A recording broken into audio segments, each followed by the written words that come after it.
हमर सोना नियर बाला माहे रहिले मैया, हमर सोना नियर बाला माहे रहिले मैया। हेलो हेलो हेलो, अगर हमारी आवाज आजमगढ़ रानी के सराय से आए हुए लाडो मदेसिया तक जा रही हो तो कृपया सम्राट स्पोर्टिंग क्लब कंट्रोल रूम में संपर्क करें। यहाँ आपकी पत्नी इमरती देवी का रो रो के बुरा हाल हो रहा है, अतः आपसे निवेदन है कि कंट्रोल रूम में जल्द से जल्द संपर्क करें। तुमने कसुरवा के दिहलू सजा माई, लाडो बलमुआ हेरा गईले कहवा, कुली पंडाल खोजी अर्जी लगौली हे माई हो राउर बसेरा बजामा। जैबे अकेले तगौआ जबार हसी मुहवा का सासू ससुर के देखाई, खाता निक्रिया तोहार देवी माई जे मिली है बलमुआ त चुनरी चढ़ाई।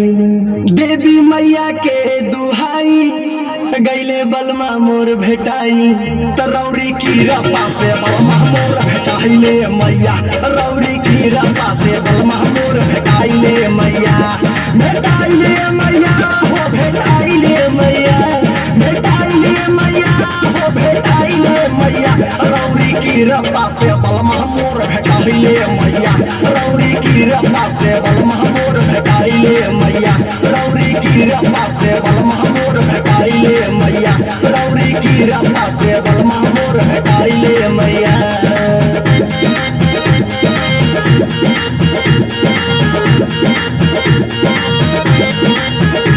भेटाइले मैया हो भेटाइले मैया, भेटाइले मैया हो भेटाइले मैया, रौरी की रपा से बलमा मोर भेटाइले मैया,